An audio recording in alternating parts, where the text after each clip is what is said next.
Welcome back to Kuliah Teknokrat channel with me, Nurmaily. Assalamualaikum warahmatullahi wabarakatuh. Well everyone, welcome back to Romantic Poetry. Today's discussion is about rhyme in poetry. What is actually rhyme? Rhyme? Have you familiar with this song? Twinkle, twinkle, little star. Again and again, I put this song since this song is really familiar with everyone. Okay, how I wonder what you are up above the world so high, like a diamond in the sky. You see how the consistent statement in the end of the line that you can hear. So this is what we call as rhyming. So what is then rhyme? Rhyme is intentional repetition of similar sounds that creates a sense of rhythm, unity, and musicality. That's why this rhyme usually also put, bukan usually, that it must be exist inside of poem. And poem also could be, collaborated with music. So that's why you also maybe have ever heard about musical poetry. So that in one situation, in one condition, that the lines inside of the poem could be sang a song.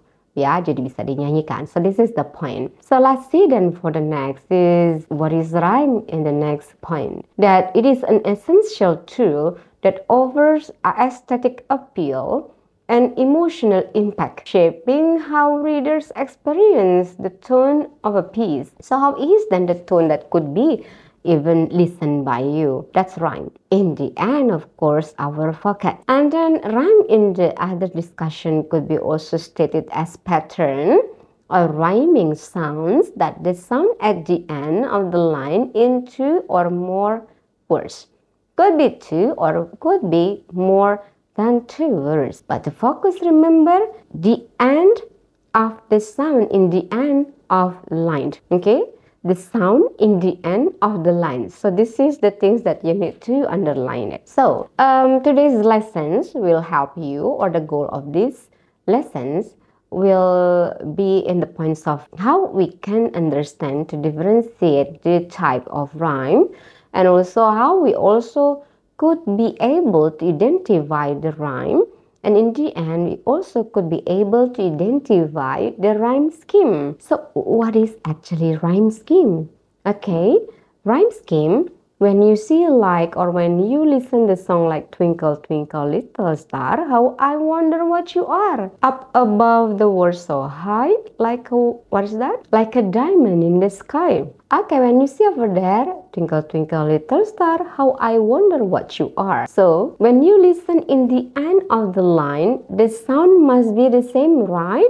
Then you can identify it as A. Okay, that's the scheme. Or scheme of rhyme could be A, B, C, D, or A, B, C, D, E, F, or even G, or even A, B. It could be happening inside of the poem. So we could call it as rhyme scheme. And there will be also some terminology of rhyme that you also need to know more. First is about single rhyme. What is actually single rhyme? Well, single rhyme is the repeated of sound in the end that consists or that happen into only one syllable of the word. I mean, it exists into only one syllable. Let's see the sample here. Now then thyself, presume not God to scan. The proper study of mankind is man. You see over here, scanned, and then men are rhyming. Since what? Since it is the same in the end of the sound, in the end of the line, in the end of the line, they are same. And the similarity is only exists into or only available into one syllable. So this is what we call as single rhyme. Scan, and then men, and then and, or scan, men. So this is what we call as single rhyme. How about others? There will be also double rhyme and triple rhyme. Before coming to triple rhyme, we need to understand double rhyme. So that this terminology of rhyme will be deal about the numbers of syllables. How many syllables that could be similar in the end of the lines. So this is single, double, or even triple. When single, it only consists of one same syllable, while this one consists of two same syllable. Master and disaster.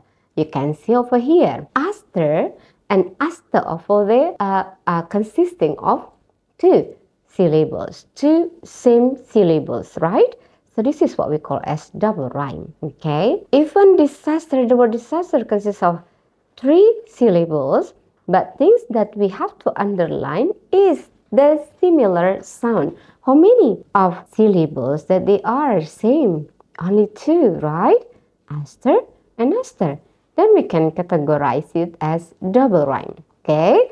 I hope you got the point on this double rhyme discussion. And the next is triple rhyme. What is triple rhyme? And the first single rhyme that it consists of one syllable, one same syllable, double rhyme, two same syllables, while triple rhyme, it consists of three same syllables. Yeah, see here, the sample, sir, pleasure, and the next line is her, pleasure. Okay, please do not see the letter, but things that you have to pay attention how it is sounded, how it is mentioned. Sir, pleasure, her, pleasure. Same, right? Then how many syllables that they are same? Three. Sir, pleasure, her, pleasure. Okay.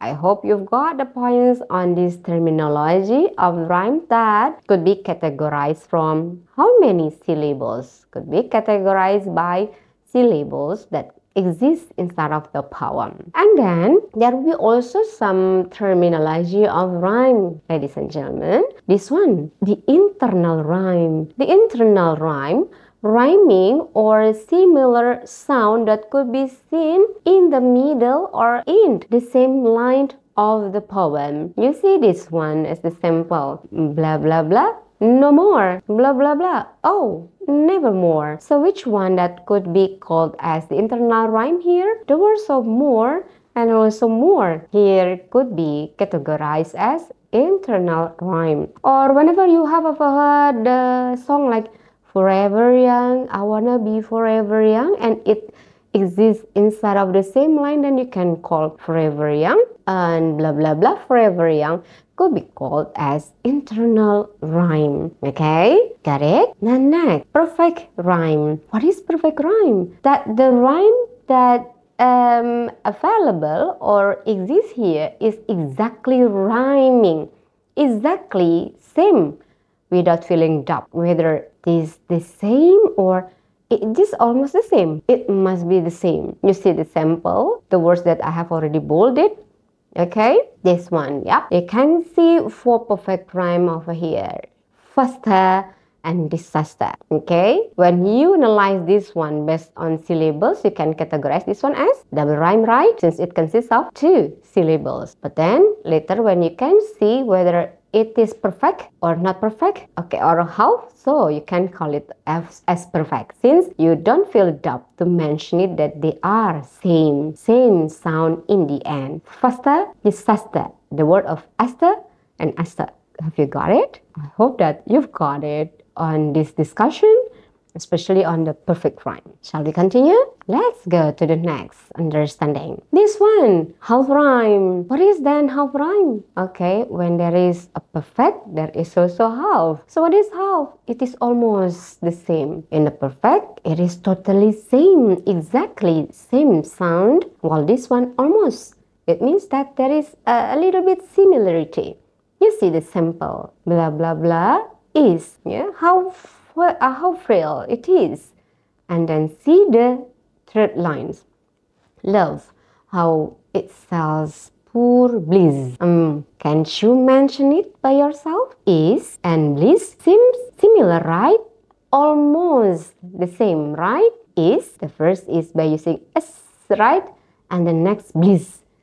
S that use a little bit Z inside. So is then bliss could be called as half rhyme. Not perfect, of course, since it is not totally the same, but it is almost same.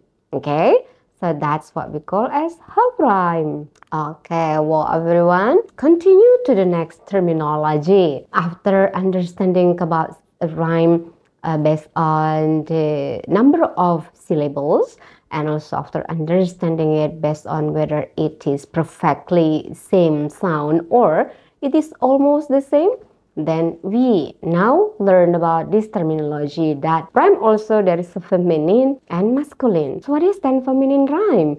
Feminine rhyme, it occurs when the line is ended with unstressed syllable. So unstressed syllables. Whenever you mention some words, of course, there will be high tone and then low tone, right? The stressed one and the unstressed one. You see the sample like this one.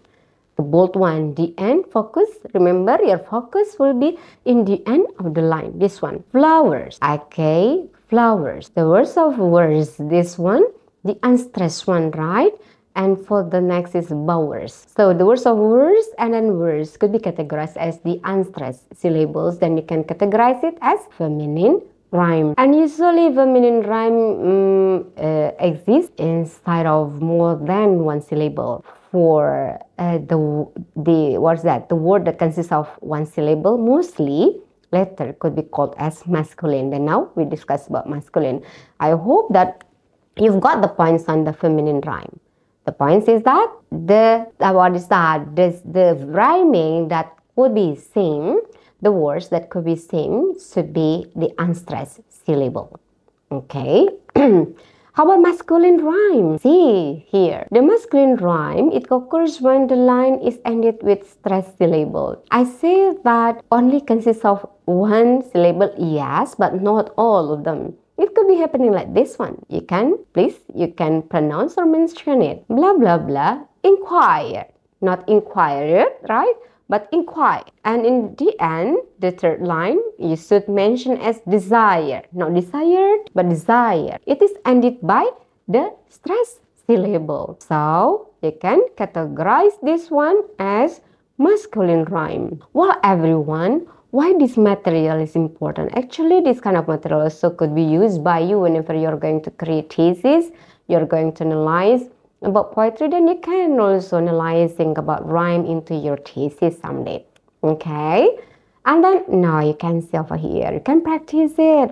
See this poem. You can analyze it, then you can put your comment inside of comments column. Okay? You are familiar with this poem, right? I wandered lonely as a cloud. You can see, you can analyze this one. This first stanza. So how is the rhyme scheme? You can focus into the end of the line. Cloud, hills, crowd, daffodils, trees, and then breeze. Now I'm gonna wait for your response in the comment column. Well, for tactile imagery, do you get the point? If you still do not get the point, then you can try to find some other sample. That the sample, remember, it is resulted by the response of your skin. Cold, hot, or even someone touch my skin, then you can say something. So this is the thing, yeah, for tactile imagery. Let's continue to the next. This is the last discussions of what is that? The sense of imagery that could be felt by us is gustatory imagery. Taste. How many response of taste that you could say? You could feel bitter, right? Sour. You could feel salt. You could feel what else? Plain. Whenever you feel sick, then you feel plain, right? You don't feel anything, then you could say plain. This food is so plain. Then you can say it as by gustatory imagery. And sweet. Remember, be careful with the words of sweet. Not all sweet could be categorized as gustatory imagery. Remember that gustatory imagery is the description as the response of your tongue. Okay, whenever you see someone, see or he has sweet face, it is not called as gustatory imagery. Since the word of sweet there is not a result of your taste, but the result of your eyes.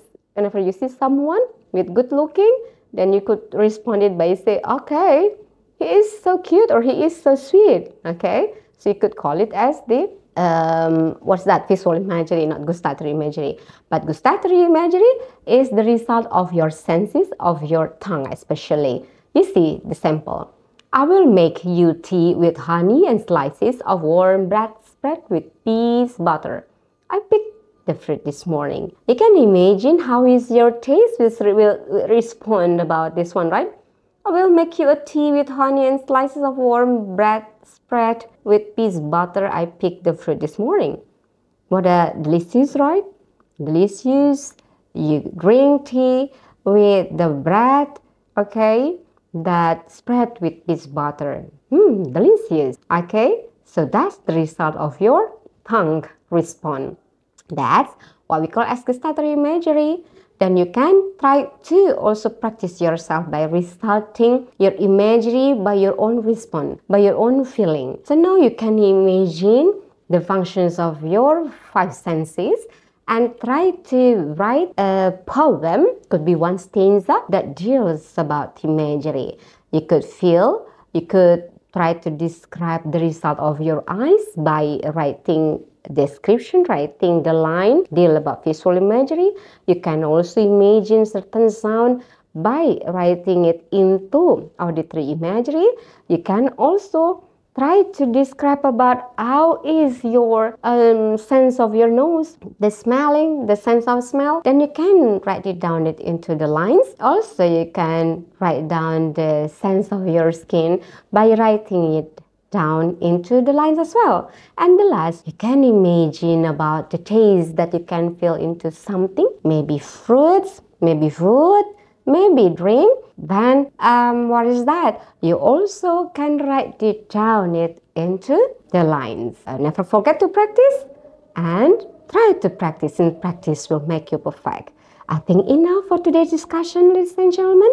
You can write down your question into comment column. Have a great day. Wassalamualaikum warahmatullahi wabarakatuh. See you.